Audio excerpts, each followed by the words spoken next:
그때 어떤 사장님이 이제 국밥집을 하셨었는데 그래도 한 달에 500 정도 남으신대요. 너무 좋은 거죠. 손익계산서를 가지고 비용들을 제가 하나도 빠짐없이 다 넣으라고 했습니다. 쭉 썼는데 이분이 남는다는 기준이 이자 비용이 빠진 상태에서 얘기하신 거예요. 이거에 남느냐고 할 수 있느냐. 왜냐면 이자 비용이 450이었거든요. 그러니까 사장님들이 보이지 않는 비용을 묻히는 거예요. 근데 이자 비용은 그래도 보일 텐데 왜 이거를 안 보시고 그냥 나 500 남아 이렇게 얘기하셨는지.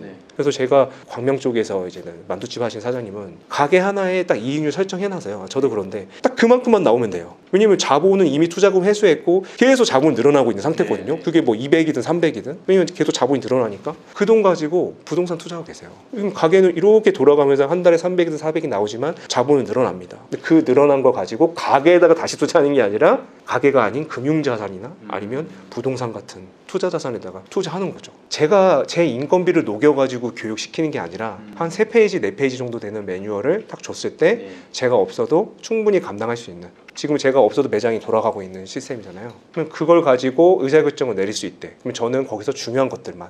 혹시나 이 사장님들이 회계할 때 좀 도움을 줄 수 있는 어떤 뭐 자료가 있다든지. 손익계산서를 손익계산서. 제가 시트를 엑셀 시트를 제가 쓰고 있는 시트 있거든요. 우와. 그 시트를 와, 그러면은 회계 전문가 분이 장사하실 때 쓰시던 시트를 여러 군데 쓰실 수 있는 거예요.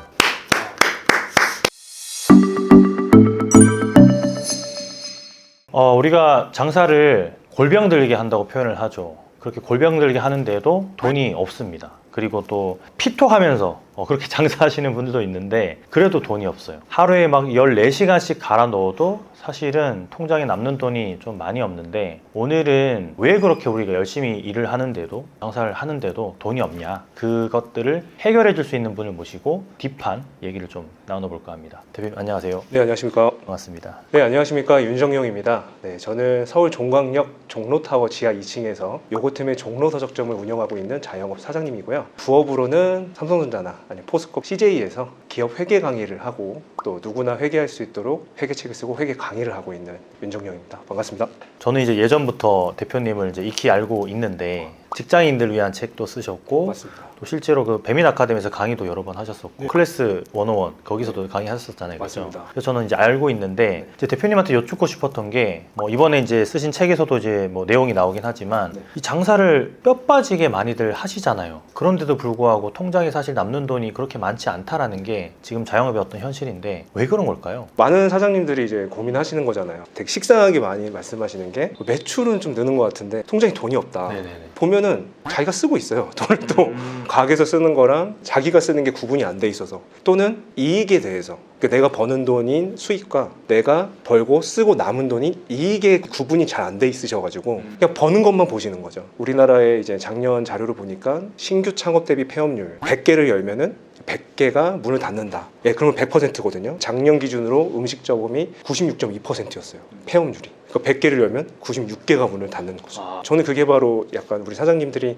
회계를 안 하시기 때문에 그런 게 아닌가. 왜? 내가 번 돈만 벌고 내가 얼마를 썼는지, 그래서 얼마가 남았는지 이거를 숫자로 판단하지 못하셔서 잘못된 결정을 하시는 거죠. 그러면은 지금 우리나라에 많은 자영업자분들이 계신데 한 어느 정도가 지금 그렇게 계산도 하지 않고 회계라고 하죠. 그렇게 장사를 하고 계신지 좀 대략적으로 좀 추측이 가능하세요? 제가 이거를 이제 비율이 어떻게 되냐 이거는 말씀을 못 드리겠지만 제 지인들에게 물어봤을 때 잘하시는 사장님들은 약간 습관이 있으세요. 그러니까 숫자로 좀 판단하시는 것들이 있어요. 그래서 어느 가게를 가더라도 이게 메뉴가 얼마네, 지금 테이블 좀 차이네, 하루에 한 이 정도 나오겠다, 이렇게 숫자로 나오시거든요. 근데 이게 습관처럼 안 되게 계신 사장님들은 약간 기분으로 하세요. 뭔가 지금 손님이 안 오시면은 비 와서 그래 이런 거 있고, 옆에 계신 사장님하고 가가지고 안 되시죠? 안 된대요. 그러면 나도 그래 이러면서 안심하시고, 그러니까 숫자와 기분의 차이 이런 거 보면서 제가 봤을 때 10명 중에 한 7분이 숫자로 판단하지 못하시는 경우가 많은 것 같아요. 그럼 대부분의 자영업자들은 어떻게 계산을 하고 있는 거예요? 회계를 안 하게 되면? 제 생각입니다. 제 개인적인 생각인데 우리 이제 포스기라고 하잖아요. 포스기에는 매출만 찍히잖아요. 그것만 보고 판단하신 경우가 많으신 것 같아요. 포스기에 찍히는 숫자로. 근데 기업의 경우에는 재무제표라고 해서 이걸 매일매일 우리가 얼마 벌었고 얼마 썼고 얼마 남았는지를 한눈에 보거든요. 근데 자영업 하시는 분들은 너무 바쁘시기 때문에 포스기에 찍혀있는 매출 보시고 와, 일평균 매출 최고 찍었어, 이렇게만 보시는 거죠. 근데 가게를 이렇게 비교해 보면은 어떤 가게는 월 1000 벌고 100만 원 남고, 어떤 가게는 월 1,000 버는데 300이 남는다면 네. 똑같은 매출 기준에서 이 후자에 있는 가게가 훨씬 더 잘하는 거잖아요. 근데 많은 사장님들이 그건 보지 못하시고 포스기에 찍혀있는 매출 숫자로만 판단하시는 것 같아요. 그러니까 매출이 느니까 2호 좀 내야지, 3호 좀 내야지. 근데 그 돈은 어디서 갖고 옵니까? 부채에서 땡겨오는 거잖아요. 그런 경우를 좀 보게 되는 것 같습니다. 그러면 회계를 하는 사장님과 회계를 하지 않는 사장님의 어떤 결정적인 차이가 있다면 어떤 게 있을까요? 왜냐하면 뭐 벌어들이는 수익이 만약에 똑같다고 한다면 회계를 안 하든 하든 상관없지 않을까라고 생각하시는 우리 사장님들도 많은데 대표님의 어떤 의견을 좀 듣고 싶네요. 제가 봤을 때는 그러니까 저를 기준으로 생각했을 때 아까 말씀드렸던 것처럼 숫자에 대한 부분을 보시는 것 같아요. 그래서 내가 얼마 벌었고 또 여기다 얼마 썼고 얼마 남았고 이걸 기준으로 해서 제가 이따가 등식을 좀 하나 알려드릴 텐데요. 이걸 보면서 우리 가게에서 가장 핵심 비용이 뭘까? 이게 가게 사정상 다 다르거든요. 그럼 대부분은 재료비지 이렇게 얘기하시는 분 계세요. 그렇죠. 근데 어떤 분들은 임차료일 수도 있고요. 어떤 분들은 배달 수수료일 수도 있어요. 이 배달 수수료가 무서운 게 눈에 보이지 않는 비용이거든요. 그렇죠. 왜냐하면 배달 매출이 발생하면은 배달 플랫폼 통해서 수수료가 빠진 상태로 정상금이 들어오기 때문에 이 수수료가 눈에 보이지 않아요. 근데 이 회계하신 사장님들은 이 배달 수수료조차도 자기 손익계산서에 넣어서 어떤 플랫폼의 매출이 늘어났고 수수료가 어떻게 됐는지, 얘네 수수료 갑자기 늘었네? 수수료체가 바뀌었나? 이런 것도 살펴보시고 정기적으로 보시는 거죠. 숫자들을. 그냥 매출이라는 한 덩어리를 보는 게 아니라 예를 들면 이렇게도 하겠죠. 매장에서 발생한 매출 또는 심지어 그 카운터에 있는 포스기 매출, 키오스크 매출로 나눠가지고 키오스크 매출이 많이 늘어나고 있네? 키오스크 매출에 POP라던가 이런 거 더 설명 더 붙여놔야 되겠다. 이런 식으로. 그리고 플랫폼도 쿠팡이츠, 요즘 얘기 말씀하시는 게 이제 배달의 민족, 이제 쿠팡이츠, 요즘 땡겨요도 올라오고 있거든요. 그런 거 보면서 땡겨요 요즘 매출이 많이 올라가고 있어. 땡겨요 괜찮은 것 같아. 막 이런 식으로도 얘기 많이 하시거든요. 결국 숫자로 말씀하시는 거죠. 엄청 디테일하게까지 보시는 사장님도 있구나. 진짜 디테일하게 보고요. 저도 이제 그러려고 해서 그 손익계산서가 계속 세분화돼요. 계속 세분화되고 있습니다. 저한테 맞춰서. 그 책에 보면은 생존율, 저는 이거 보면서 와 이거 신박하다. 우리 사장님들이 알면 진짜 깜짝 놀라겠다라고 좀 느꼈거든요. 이 부분 좀 설명해 주시면 좋을 것 같아요. 그러니까 이게 어디서 제 이 말을 좀 만들었냐면 아까 말씀드렸던 신규 창업 대비 폐업 비율이 제가 봤을 때 그때가 91%, 92%였어요. 지금 96%까지 늘어난 거예요. 근데 그때 생각했던 게 사장님들이 회계하시면 그 안에서 이제 생존 등식이라는 걸 제가 만들었지만 이걸 아시면 그 폐업률이 생존율이 바뀔 텐데 이게 뭐냐면 결국 이겁니다. 제가 기업 회계를 많이 나가다 보니까 기업들의 재무제표를 자꾸 보게 돼요. 그럼 재무제표는 이거거든요. 얼마 벌었고 얼마 썼고 얼마 모았고 이걸 한눈에 보는 거예요. 그래서 이 얼마 남았고가 이젠 얼마 모았고 내가 갚아야 될 돈은 뭐고 이게 부채와 자본이고 그럼 그 돈 가지고 내가 투자한 게 뭐가 있어? 자산이라는 걸로 딱 만들어지는 거거든요. 그래서 이 등식은 자부자 수비라고 해서 자산, 부채, 자본, 수익, 비용 이 5가지로 구분되어 있어요. 등식으로 만들면 자산은 부채 더하기 괄호 열고 자본 더하기 수익 빼기 비용 괄호 닫고다. 그러니까 우리가 말하는 재산 얼마 있어? 이게 자산이죠. 유튜브 보시면은 뭐 안녕하십니까 100억 자산가 뭐 해피리침입니다 이렇게 항상 리치가 들어가 있는. 그래도 그분한테 그래서 그 자산이 100억이에요? 와. 근데 이 생존 등식을 아시는 분들은 다르게 접근돼요. 거기서 그 자산을 형성하기 위해서 부채는 얼마세요? 네, 99억입니다. 그럼 해피리치가 아니라 영끌리치죠.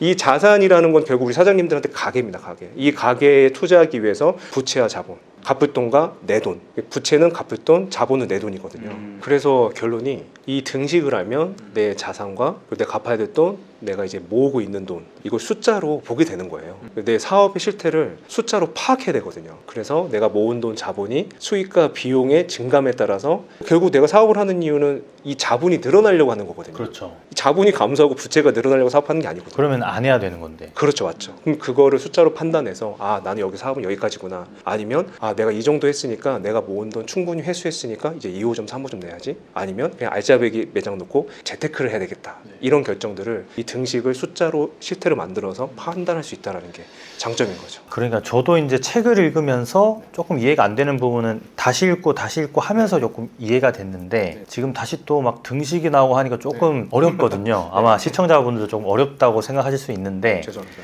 그 책에도 이런 내용 나오잖아요. 많이 벌면 매출이 많으면 당연히 많이 남는 게 아니냐. 거기에 대해서 이렇게 또 쭉 풀어주신 게 있는데 그런 게 아닌가요? 매출이 많으면 당연히 많이 남지 않을까요? 이게 이제 가게마다 성격이 너무 달라요. 그쵸. 그리고 또 우리가 가게만 얘기할 게 아니라 요즘에 온라인 자영업자분들 정말 많아졌잖아요. 근데 매출하고 이익의 개념이 다른 개념입니다. 그러니까 아까 생존 등식에서 수익이라는 개념이 나오거든요. 그 생존 등식에서는 이익은 없어요. 수익 빼기 비용의 결과가 이익인데 수익이 비용보다 커야 됩니다. 그래야 우리 가게가 안 망해요. 그래야 내가 처음에 투자한 돈 자본이 계속 늘어나거든요. 그런데 어떤 가게는 비용이 다른 가게에 비해서 되게 많을 수 있어요. 예를 들면 임차료만 비교해도 요 대로에 있는 가게와 골목에 있는 가게의 임차료가 완전히 다르잖아요. 그렇죠. 어떤 가게는 계속 건물주가 임차료 올린다. 이거 더 이상 못하는 거죠. 그냥 내가 건물 하나 사서 해야 되는 거죠. 그렇죠. 그런 것처럼 내 가게에 맞는 비용을 파악해야 됩니다. 그러니까 비용을 철저히 파악해서 내 비용 중에서 핵심 비용이 뭐지? 내가 얘를 컨트롤할 수 있나? 임차료 컨트롤할 수 없어. 그럼 못하는 거고. 네. 재료비적인 면에서 뭔가 좀 컨트롤할 수 있는 것들이 있나? 그러다 보면은 어떤 한 재료, 원 재료를 통해 가지고 좀 메뉴를 다변화할 수 있는 그런 의사결정 내릴 수 있고요. 그래서 수익하고 이익, 그러니까 매출이라고 말하는 수익, 이건 번 돈이고 요 이익의 결과는 요 수익에서 요 수익을 벌기 위해서 쓴 돈, 비용을 우리가 어떻게 컨트롤하느냐에 따라서 달라질 수 있다는 거죠. 그러니까 이게 우리가 구분이 안 된 상태에서 매출만 계속 늘린다? 그럼 어떤 비용들은요 그 매출을 계속 따라와요. 이걸 변동비라고 합니다.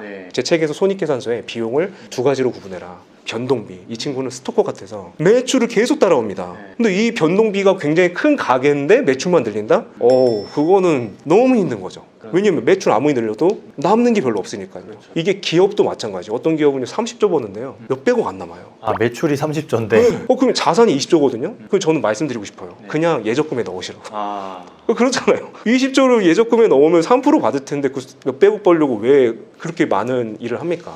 그런 것처럼 비용이 변동비, 고정비 이걸 구분해서 우리 가게에서는 고정비, 인건비나 임차료 같은 고정비 이렇게 딱 고정되어 있어서 매출이 늘면은 내 손에 남는 게 많은 가게가 있고요. 어떤 가게는 변동비, 그러니까 배달의 경우에는 배달 수수료가 변동비거든요. 그런 스토커가 있는 비용이 많으면 많을수록 그때는 다르게 접근을 해야 되는 거죠.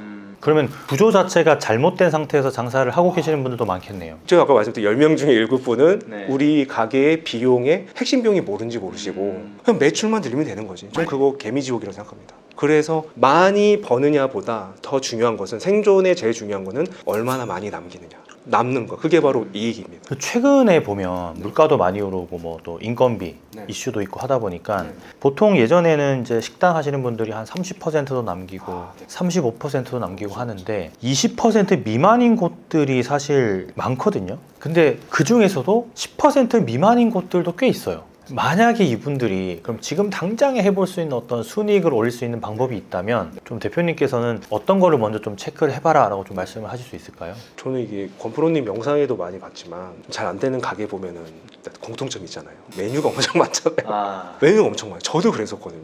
근데 우리 가게에서 강점이 제일 중요한 것 같아요. 우리 가게에서 제일 사람들이 좋아하는 메뉴가 있다면 정말 잘 안 된다. 그러면 메뉴를 여러 가지 할 필요 없고 모든 고객을 만족시키려고 하지 말고 이제 원 메뉴를 굉장히 시그니처 메뉴를 강화시키는 거죠. 그래서 예를 들면은 뭐 그 메뉴에 재료 메뉴 한 메뉴만 나가면 어떻게 보면 재료도 대량으로 구매해서 좀 더 싸게 할 수도 있는 거고요. 그리고 한 메뉴만 나가니까 이게 동선과 연결되어 있어서 이게 인력이 예전에 메뉴가 많으면 여러 명이 들어갔어야 되는데 한 명으로도 충분할 수도 있는 거잖아요. 그럼 인건비까지도 갈 수 있는 거거든요. 그런 식으로 제일 첫 번째 할 거는 이게 회계적인 건 아닙니다. 우리 가게의 강점을 찾는 게 제일 중요합니다. 근데 그게 회계적으로도 연결이 되네요. 네, 그렇죠. 저도 그게 되게 신기했던 거였거든요. 그래서 내 가게의 강점, 고객들이 정말 좋아하는 메뉴가 뭐냐. 또는 이런 분도 계시더라고요. 우리 그 고객들이 남긴 리뷰를 찾는데 리뷰가 하나도 없는 거예요. 그래서 컨설팅을 받으셨는데 리뷰를 한번 찾아보래요. 그래서 근데 리뷰가 딱 하나 있었대요. 그 빵집이었는데 무슨 메뉴에 대한 리뷰였대. 제가 생각이 안 나는데 그 리뷰 하나를 걸고 그 빵만 계속 한 거 하신 거예요. 이게 터진 겁니다. 이게 터져가지고 다시 생존했을 수 있었던 가게를 문 닫으려고 했었는데 어쨌든 그렇게 강점을 뭐 리뷰라던가 아니면 고객들에게 이제 설문조사 물어봐서 그 메뉴를 강화시키는 게 제일 중요하다. 그게 이제 자연스럽게 회계하고 연결된다고 생각하거든요. 혹시 뭐 비슷한 사례 같은 게 좀 있을까요? 마진율이 너무 안 좋았는데 조금 마진율을 올렸던 사례나 뭐 주변에 그런 사장님들 있으면은 그때 예전에 이제는 배민 아카데미라고 해서 배달의 민족이랑 같이 손익 계산서 코칭을 한 적이 있었어요.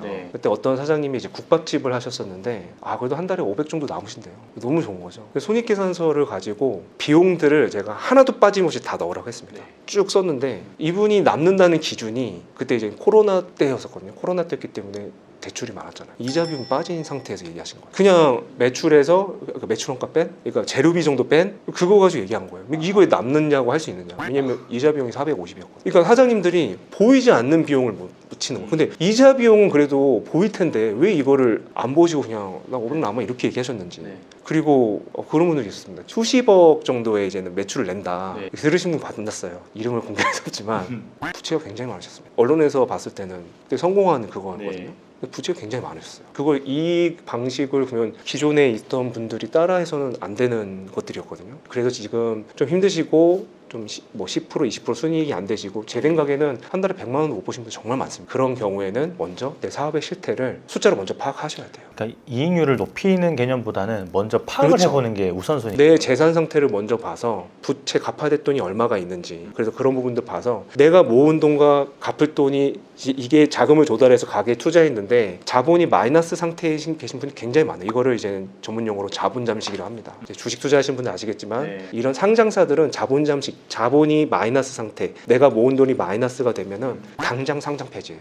그럼 가게 하시는 사장님들은 내가 자본 잠식 상태라면 거기서 결단을 하셔야죠. 그거 나쁘지 않다 생각하거든요. 국가에서 지원해줬을 때. 그리고 자본이 어떤 상태인지, 예를 들면 내가 부채가 5천이었고 1억을 가게 투자했다. 그러면 결국 이 5천을 갚고 내 5천 순수익 투자한 돈이 5천이잖아요. 네. 그러면 부채를 갚고 나서도 똑같이 5천을 벌어야 투자금 회수한 거잖아요. 그 상태에서 내가 2호점 냈지 3호점 냈지. 절대 5천 그대로 있는데 부채 갚지도 않고 어우 매출 늘어나니까 너무 잘 되는 것 같아. 네. 그때 2호점 3호점 결정을 내지 말라는 거예요. 그래서 제가 광명 쪽에서 이제는 만두집 하신 사장님은 가게 하나에 딱 이익률 설정해놔서요. 저도 그런데 딱 그만큼만 나오면 돼요. 왜냐면 자본은 이미 투자금 회수했고 계속 자본이 늘어나고 있는 상태거든요. 네. 그게 뭐 200이든 300이든 왜냐면 계속 자본이 늘어나니까 그 돈 가지고 부동산 투자하고 계세요. 그럼 가게는 이렇게 돌아가면서 한 달에 300이든 400이 나오지만 자본은 늘어납니다. 근데 그 늘어난 거 가지고 가게에다가 다시 투자하는 게 아니라 가게가 아닌 금융자산이나 아니면 부동산 같은 투자 자산에다가 투자하는 거죠. 아, 그게 어떻게 보면은 많은 자영업자들이 가야 되는 길이네요. 네, 맞습니다. 내가 투자한 금액을 빨리 되찾고 그러고 나서 가게에서 나오는 수익으로 자산소득이나 금융소득 쪽으로 눈을 돌리는 게. 그러면 아까 그 생존 등식도 말씀을 해주셨는데 네. 생존 이익률이라는 개념도 나오거든요. 사실 뭐 생존 등식도 그렇고 생존 이익률도 그렇고 아마 사장님들은 처음 들어보는 단어일 것 같긴 한데 생존 이익률이 중요하다고 말씀을 해주셨잖아요. 이게 왜 중요한 거고 어떤 거예요? 제 책의 핵심은 결국 우리 사장님들 손익계산서를 만들어야 됩니다. 이거예요. 이 손익계산서를 만들어야 되는 이유는 생존 이익률을 계산하기 위한 겁니다. 그러니까 생존 이익률은 원래 있었던 용어예요. 근데 제가 그 용어로 직관적 설명이 안 돼서 제가 바꾼 건데요. 그러니까 회계에서는 이제 공헌 이익률 또는 한계 이익률이라고 합니다. 그거를 이거 너무 어렵잖아요. 무슨 공헌이고 뭐가 한계야. 근데 생존 이익률 하면은 내가 생존하기 위해서 확보해야 될 최소한의 이익률이네. 내가 100을 팔면 이 정도는 남겨야지 내가 생존을 할 수 있겠네. 그게 바로 생존 이익률입니다. 그래서 매출액에서 이 매출액을 따라다니는 스토커처럼 따라다니는 변동비가 있다고 했잖아요. 이 매출액에서 그 변동비 친구들, 예를 들면 뭐 배달 플랫폼에서 발생하는 수수료들, 또 카드 결제 수수료들 이런 것도 많이 놓치시는 분 많아요. 또 뭐가 있겠습니까? 뭐 지금 네이버 스마트 스토어나 이런 거 하시는 분들은 이제 포장비 같은 것도 대표적인 건 재료비죠. 그 변동비를 매출액에서 뺀 게 바로 생존 이익입니다. 그러면 고정비는 정해져 있으니까 그쵸. 그게 생존할 수 있는 그렇죠. 이익률이구나. 그러면 매출액에서 변동비를 빼면 생존이익이 나옵니다. 그러면 이 아래 또 기다리는 친구가 고정비예요. 이 고정비는 약간 스나이퍼 같은 애거든요. 네. 늘어나면 그냥 바로 쏘는 거예요. 근데 생존이익이 고정비보다 크면 무조건 사장님 손에는 돈이 남습니다. 그러면 요 생존이익률이 예를 들면 이 생존이익을 매출액으로 나눴을 때 매출액이 100이고 생존이익이 40이다. 그러면은 매출액 100으로 40을 나눈 거니까 40%가 생존이익이 돼요. 40%가 생존 이익률. 그러면 우리 이제 매장을 하시고 직원들을 또 고용하신 우리 사장님의 경우에는 이 생존 이익률이 아무리 못해도 55에서 60 정도가 되셔야 돼요. 근데 이게 스탠다드한 건 아니에요. 왜냐하면 어떤 사장님들은 고정비가 엄청 클 수 있어요. 왜냐면 이 생존 이익이 이 고정비를 얼마나 감당할 수 있느냐 그걸 보겠다라는 거거든요. 이걸 판단해야 되는 겁니다. 일단 이 생존 이익률이 올라가면 올라갈수록 내 손에 남는 거는 같이 늘어나는 거거든요. 왜? 고정비는 픽스돼 있으니까. 예를 들면 메뉴당 생존 이익률을 따로 구해가지고 생존 이익률이 높은 메뉴를 좀 더 네. 많이 팔거나 하면은 생존할 수 있는 확률이 올라가는 거예요. 훨씬 높은 거죠. 메뉴를 선생님 저는 메뉴가 100개예요. 다라는 게 아닙니다. 왜냐면 어차피 그 매출의 80%는 20% 메뉴에서 다 나올 거거든요. 그 베스트셀러 메뉴만 가지고도 그걸 하면 됩니다. 만약에 메뉴당 생존이익률이 막 30%밖에 안 돼요. 네. 그러면 100개, 1000개, 10,000개를 팔든 손익계산서를 보면은 전체 생존이익률은 30%에서 언저리예요. 그럼 메뉴 생존이익률을 최대한 높이지 않으면 절대 안 되죠. 그러면 우리 가게에서 가장 많이 팔리고 생존이익률 높은 이런 친구를 이제 스타라고 하거든요. 이런 스타 같은 메뉴들의 가격을 높이는 거죠. 뭐 예를 들자면 맥도날드로 치면은 네네. 해피밀 같은 거를 많이 팔면은 오히려 손해겠네요. 생존이익률이 깎이겠네요. 왜냐면 원가가 높으니까. 근데 감자튀김 같은 걸 많이 팔면 훌륭하죠. 생존이익률이 높은 원가가 조금 저렴한 또 맞습니다. 맞습니다. 메뉴니까 그러니까 사장님들도 각자의 메뉴를 보시고 생존이익률이 높은 거를 조금 더 권해서 팔거나 팔리게끔 설계를 하면은 네, 맞습니다. 확률이 올라가는 거거든요. 그러니까 스타라고 하는 것은 이미 우리 손님들이나 고객들이 좋아한다라는 거거든요. 그러면 그거에 대한 가치를 좀 더 더해서 어차피 가격이란 친구는 가치 아래서 올라가고 떨어질 수 있기 때문에 가치를 올리면 가격이 같이 올라갈 수 있는 거거든요. 그러면 그 생존이익률을 좀 더 높이는 방법, 예를 들면 가격을 높인다던가. 어차피 생존이익률 마진이 높으니까요. 그런 식으로 하더라도 고객들은 그걸 찾겠죠. 그런데 이런 친구들이 있습니다. 생존이익률 높은데 안 팔려요. 이런 친구를 이제 퍼즐 같은 애들이라고 하거든요. 그러면 이 친구들은 팔리기만 하면은 스타가 될 수 있는 친구들이 있어요. 이럴 경우에는 스타랑 퍼즐을 묶어서 세트 메뉴로 그렇죠. 제가 예전에 그 쉑쉑버거에서 하시다가 자기 브랜드 내신 사장님 만났거든요. 사장님 저한테 물어보더라고요. 제가 뭘 팔고 싶어 하는지 아십니까? 햄버거잖아요. 했더니 아니요, 전 프렌치 프라이를 팔고 싶어요. 이거 팔려고 햄버거 만드는 거예요. 그래서 그때 딱 알았었습니다. 그러면 대표님 매장에서 네. 약간 그 생존이익률이 높은 메뉴는 네. 어떤 거고 좀 이렇게 좀 설명해 주시면 이해하기가 좀 편할 것 같아요. 그렇습니까? 이걸 공개. 어차피 소비자들 많이 보진 않기 때문에 네. 요거트 아이스크림 같은 경우, 아니면 또 드링크 이런 부분에서 생존율이 굉장히 높아요. 그러면 지금이 딱 성수기입니다. 지금 많이 팔릴 시즌이네요. 그래서 요거트 아이스크림은 어떻게 보면 되게 단순하거든요. 아이스크림 머신이 있으면 되고 파우더와 몇 개가 있으면 됩니다. 그럼 결국 그 재료비의 대부분은 파우더인 거죠. 그러면 내가 사용하고 있는 이 파우더를 이걸 판매하는 업체들 대부분 다 소매 업체들입니다. 그 업체들을 좀 수소문해서 봐가지고 똑같은 파우더라면 최대한 싼 가격을 알아본다면은 재료비가 떨어지기 때문에 이게 가격만 높인다고 해서 생존이익 오르는 거 아니거든요. 생존이익을 결정하는 친구는 재료비가 있기 때문에 재료비를 다운시키는 효과가 더 커요. 그렇게 하면은 훨씬 더 생존이 높은 거죠. 그러면 퍼즐 메뉴는 어떤 게 있으세요? 퍼즐 메뉴는 저희는 드링크입니다. 드링크. 예를 들면 에이드 같은 거. 요거트 가게잖아요. 그릭 요거트고 저희 가게 오신 분들 다 건강하세요. 근데 그분들이 와서 달디도 않은 에이드를 먹지는 않잖아요. 그렇죠. 근데 저는 그걸 너무 팔고 싶은 거죠. 왜냐면 만들기도 너무 쉽고 약간 프렌치 프라이 같은 느낌인데 이 친구를 어떻게 해야 될까? 이럴 경우에는 뭐 예를 들면 우리 중국집에서 많이 쓰는 거 있지 않습니까? 뭐 월요일이면 잡채밥, 화요일이면 이런 식으로 해가지고 요일별 할인 같은 거. 네, 티하고 에이드를 묶어서 뭐 티나는 뭐 해가지고 뭐 오늘은 무슨 에이드 마시는 날 직장인분들이 3, 3, 5 오시니까 뭐 5+1 뭐 이런 식으로 이렇게 할인 같은 경우에는 좀 전략적으로 접근해서 이런 퍼즐들을 좀 활용하는 것도 괜찮겠죠. 그러니까 이게 그냥 우리가 뭐 세트 메뉴를 만들거나 아니면 요일별 할인을 해준다거나 그냥 하는 게 아니라 진짜 이게 회계랑 다 연결이 돼 있는 거고 매장의 어떤 이익률 그리고 생존율 이런 것들 다 관여가 되는 거네요. 그러면은 우리가 이제 가장 힘들어하는 부분 인건비를 절감하는 방법도 여기 이제 좀 나오긴 하는데 그 부분이 어떻게 보면은 많은 사장님들이 간과하지 못하고 있는 것 같거든요. 맞습니다. 사실 많은 사장님들이 인건비를 아끼려면은 직원을 덜 쓰거나 알바들 시간을 줄이거나 내가 좀 더 몸을 갈아 넣거나 해야 되는 건데 그것 외에 다른 방법을 제시를 해주셨단 말이죠. 어떤 방법이었죠? 일단 인건비의 경우에는 이제 사장님들이 원래는 좀 오래 일하고 싶은 친구를 뽑으려고 하잖아요. 근데 저도 이렇게 고용하다 보니까 뭐 갑자기 2주만 일하다가 막 주급 달라고 하고 갑자기 그만둬 버리고 그럼 저는 이 친구를 교육시키기 위해서 제가 또 투입된 거잖아요. 우리 사장님들이 솔직히 사장님 인건비는 계산 안 하시잖아요. 저는 계산하라고 하거든요. 그럼 제 인건비도 충분히 들어간 겁니다. 그럼 어떻게 보면 그 친구의 인건비랑 제 인건비 더블로 해서 너희 나가는 거예요. 제일 조심해야 될 게 비용이 변동비화 되는 거예요. 근데 인건비는 고정비거든요. 뭐 손님이 오든 말든 월급은 줘야 되는 거예요. 근데 이런 식으로 제가 경험을 해봤을 때 사람을 뽑을 때 늦게 뽑히더라도 제대로 된 사람을 뽑아야 된다. 나하고 맞고 오래 일하시는 분인가? 이런 것들을 좀 판단해서 결정해야 되는 거고요. 두 번째는 매뉴얼에 대한 부분이 있습니다. 저도 이거를 우리 선배들 쓰신 책들을 많이 보면서 좀 알게 됐는데 제가 제 인건비를 녹여가지고 교육시키는 게 아니라 한 3페이지, 4페이지 정도 되는 매뉴얼을 딱 줬을 때 제가 없어도 충분히 감당할 수 있는 지금 제가 없어도 매장이 돌아가고 있는 시스템이잖아요. 그러면 그걸 가지고 의사결정을 내릴 수 있대. 그러면 저는 거기서 중요한 것들만, 왜냐면 어차피 뽑을 때 키오스크가 충분히 바로바로 이제 할 수 있는지 그런 것들 봤기 때문에 이미 경험 있는 친구들을 뽑는 경우가 많잖아요. 그러면 이제 메뉴를 봤을 때 뜨거운 게 먼저 나가야 돼? 차가운 게 먼저 나가야 돼? 아이스크림하고 그릭 요거트 나왔으면 아이스크림 먼저 만들어야 돼? 그릭 요거트 만들어야 돼? 뭐 아이스크림을 연속적으로 계속 뽑을 수 있는 거야? 아니면 텀을 두고 만들어야 되는 거야? 이런 거 메뉴 다 쓰는 거예요. 그래서 그거 한 4페이지 정도 정리해서 주는 거죠. 이것대로 하면 된다. 그러니까 이게 교육을 하고 나면은 이 친구가 그만두고 나면 그 교육에 대한 어떤 비용, 내 인건비랑 이 친구의 인건비가 회수가 안 되는 거니까. 맞습니다. 그거를 고정비로 어떻게 보면 만드신 거네요. 왜냐하면 매뉴얼 쓸 때는 내가 쓰긴 하지만 한 번 써놓으면 계속 고정비에서 그냥 계산이 되는 그렇죠. 거니까 변동비는 아닌 맞습니다. 거네요. 딱 픽스 시켜놓는 거죠.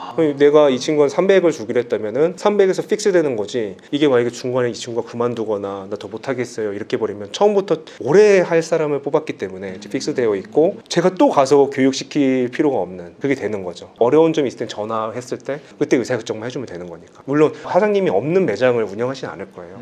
본인이 거기 있다면 더욱더 체감이 될 겁니다. 그러니까 많은 사장님들이 뭐 매뉴얼이라는 이제 단어는 유튜브에서 워낙 많이 나오기도 했었고 해가지고 이해는 하는데 진짜 이걸 만들려니 어떻게 만들어야 되는지 잘 모르시는 분들이 많아서 그렇습니까? 하지만 엄청나게 중요한 부분이라는 걸 오늘 한 번 더 알고 가시면 좋을 것 같네요. 맞습니다. 자, 그러면은 그 이때까지 우리가 장사를 하면서 네. 돈 계산을 해야 되고 네네. 회계 조금 더 전문적으로 들어가자면 회계라는 좀 단어를 쓰고 싶긴 한데 이 회계를 해야 되는데 혹시나 이 사장님들이 회계할 때 좀 도움을 줄 수 있는 어떤 뭐 자료가 있다든지 아니면 뭐 샘플이 있다든지 이런 게 있으면은 좀 혹시 뭐 공유해 주실 게 있을까요? 그런 게 없습니다. 아, 그래요? 없지만 근데 네. 건프로님이 말씀하셔서 그러면 뭘 해야 되는 것 같은데 손익계산서를 손익계산서. 제가 시트를 엑셀 시트를 제가 쓰고 있는 시트 있거든요. 우와. 그 시트를 와, 그러면은 회계 전문가 분이 장사하실 때 쓰시던 시트를 여러분들 쓰실 수 있는 거예요. 이게 원래 없었던 건데 네, 맞아, 이거 없었던 내용이긴 한데 네네네. 왜냐하면 제가 책을 읽어도 뭐 그런 걸 준다는 얘기는 없더라고요. 아니 도대체 어떻게 하라는 거지? 네. 우리 구독자님들한테는 제가 더 친절해야 되니까 여러분들 댓글 많이 달아주시고요. 이 책도 많이 사랑해주세요. 진짜 내용이 좋으니까. 그리고 혹시 책 같은 것도 네. 한 5분 정도 줄 수 있나요? 이거 없었던 거 계속 얘기하죠. 아예 드려야죠 우리 건프로님이. 진짜 이거 없었던 얘기거든요. 맞아요. 예, 알겠습니다. 건프로님한테 제가 그러면은 회계 전문가님이 실제로 사업하시면서 장사하시면서 쓰시던 시트랑 그리고 이번에 새로 쓰신 사장님이 회계하라 책 5권 시트는 모두에게 다 드릴 거고요. 이 책은 5분 선발해가지고 제가 대표님한테 넘겨드리면 대표님께서 보내주신 걸로 해가지고 그렇게 드릴 테니까 고정 댓글 통해가지고 신청해 주시고 마지막으로 이제 묻고 싶은 질문이 하나 있는데요. 돈 걱정 없는 어떤 그런 미래 장사하시는 분들이 이제 돈 걱정 없이 미래를 좀 맞이하려면 물론 지금의 그 회계나 계산이 이런 것도 되게 중요한데 앞으로 어떻게 이 헤쳐나가고 또 자산을 좀 형성해야 되는지 대표님은 늘 계산하는 사람이잖아요. 네 맞습니다. 이쪽으로 좀 되게 밝으실 것 같은데. 제 관심사예요. 건프로님도 그 부분을 우리 자영업하시는 사장님들의 미래나 이런 부분도 굉장히 고민 많이 하시잖아요. 네. 저도 그렇습니다. 그래서 우리 사장님들이 가게에서 정말 열심히 피땀 눈물 흘려서 번 이 수입을 그대로 놔두지 마시고 가게에 재투자하는 것도 있겠지만 그게 아니라 이게 우리 사장님들의 노후를 위해서 준비되게 하셔야 되거든요. 그래서 그게 되기 위해서 첫 번째는 일단 부채를 다 갚으셔야 됩니다.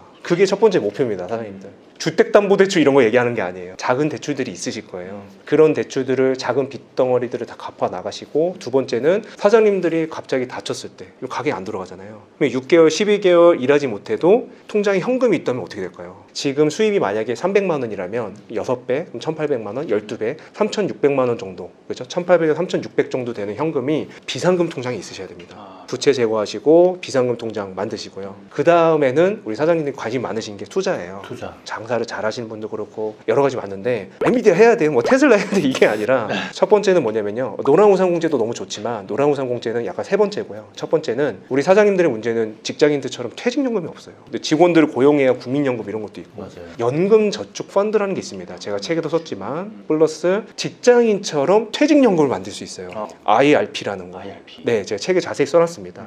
이 두 가지를요, 제가 최대한도로 900만 원 정도만 이 통장에다가 돈을 납입만 하더라도 놀라운 수익률 16.5%, 13.2% 정도를 국가에서 세금을 깎아줘요. 그러니까요. 그럼 수익률로 따지면은 13.2에서 16.5%라는 거예요. 근데 이게 또 종수세 낼 때 세액 공제도 되잖아요. 맞습니다, 맞습니다. 근데 그런 부분들에서 만약에 운용을 또 잘할 수 있다면은 좋은 배당주 같은 것도 있습니다. 그런 것도 운영을 잘하시면 세금을 내지 않고 그 안에서 계속 불어나요. 이걸 스노우볼을 합니다. 그래서 이제 55세나 60세 뒤늦게 이제 연금을 받을 때 그때 세금을 3%에서 5% 정도 내게 되거든요. 근데 그러면 노후 때 내가 장사 더 이상 못 하겠어. 근데 그때 연금저축펀드 그리고 IRP에다가 900만 원 매달 넣었던 것들이 불어서 딱 했을 때 연금이 나온다고 생각해 보세요. 내가 일하지 않아도 연금을 수령할 수 있다고 생각해 보세요. 굉장히 좋겠죠. 플러스 국민연금이 있으면 국민연금 수령도 나올 거고요. 아파트가 있으면 주택연금이 또 나올 거고요. 이 3종 세트가 다 완성이 되는 거거든요. 와, 자영업자한테는 반드시 필요한 거네요. 거기다가 노란우산공제까지 하면 또 그것도 연금을 받을 수 있습니다. 근데 노란우산공제는 소득공제예요. 그죠? 세금을 깎아준 게 최고고요. 근데 소득공제는 이제 두 번째입니다. 현금이 여유가 있으면 노란우산공제까지 하시면 너무 좋죠. 그러면 네 가지가 딱 만들어지는 거예요. 와, 그러면은 진짜 장사 그만둬도 자동으로 돈이 나오는 구조가 되고, 자동으로 나오는데 또 장사도 할 수 있으면 완전 따봉이겠죠. 그리고 막 이게 IRP가 잘 굴러가서 수익률이 막 20, 30%로 해서 나중에 받을 수도 있는 거니까. 그렇죠, 맞습니다. 저도 지금 IRP를 하고 있는데 수익률이 25%예요. 벌써 오, 대단하십니다. 한 5년 넣었거든요. 너무 잘하고 계신데? 그래서 너무 이거는 진짜 많은 분들이 꼭 알았으면 좋겠다 했는데 여기 완벽하게 설명이 돼 있더라고요. 맞습니다. 저도 그래서 우리 사장님들하고 같이 연 6에서 8.8% 정도 목표로 하는 포트폴리오로 연금저축펀드, IRP 운용하기 이런 클래스도 하긴 하거든요. 그러면 너무 좋아요. 왜냐면 어떤 사장님은요 7천만 원이라는 돈이 그 은행에서 가입하라고 해서 연금저축 신탁이 들어가 있었어요. 은행에서 가입하면 연금저축 신탁, 보험사에서 가입하면 연금저축 보험. 대부분 사장님들이 신탁 아니면 보험이에요. 근데 펀드를 가입하셔야 내가 운용할 수 있는 그 상품이 됩니다. 그럼 세액공제도 받고 운용도 하는데 제가 그거를 이전을 시켜가지고 포트폴리오 짜드렸어요. 그래서 7천만 원이었는데 그때 1%에서 70만 원이 그 통장에 있었거든요. 지금 얼마 된지 아십니까? 1년 만에 1억 됐습니다. 소고기 사주셨습니다. 소고기로는 안 될 것 같은데. 보고 계십니까, 사장님? 아니 근데 저도 네. 처음에 은행에서 했다가 증권사로 바꿨거든요. 잘하셨습니다. 나중에 알았어요. 대부분 그러세요. 대부분은 보험이세요. 보험사의 경우에는 이제 보험사에서 사업비로 또 가져가잖아요. 그거 가져가는 동안은 원금 회수가 안 되잖아요. 펀드로 하셔서 유튜브 영상이 정말 많거든요. 포트폴리오만 잘 짜시면은 8%, 100% 수익이 안 나죠. 1년에 8%만 놔둬요. 나중에 걱정 안 하셔도 됩니다. 아니 오늘 뭐 이제 장사하면서 우리가 이제 어떤 데이터라든지 회계, 숫자 이런 게 엄청나게 중요하다라는 거 좀 알려드렸고 또 어떻게 해야 되는지 또 어떤 메뉴를 많이 팔고 어떤 식으로 우리가 계산을 해야 좀 앞으로 더 많이 남길 수 있고 마지막에는 진짜 인생 설계 이 자산에 대한 인생 설계 자영업자 특화된 그 인생 설계까지 해주셨는데 진짜 많은 도움이 될 것 같아요. 그래서 여러분들도 오늘 영상 보시고 좀 도움을 많이 받으셨으면 좋겠고 우리 구독자분들한테 마지막 인사 좀 한번 부탁드리겠습니다, 대표님. 제 선배 사장님들 또 후배 사장님들 또 그 사장의 길을 걷기 위해서 또 꿈을 꾸고 계시는 예비 사장님들 계실 텐데요. 우리 사장님들 함께 회계하고 싶습니다. 회계하면 장사가 비즈니스가 되더라고요. 그래서 우리 사장님들 같이 생존하고 성장해서 우리가 번 돈들이 이제 우리가 잠을 잘 때도 이렇게 돈을 벌어다주는 그런 시스템으로 발전됐으면 좋겠습니다. 함께 회계하시죠. 감사합니다. 오늘 인터뷰 감사합니다, 대표님. 네, 감사합니다. 고맙습니다. 영광이었습니다. 네.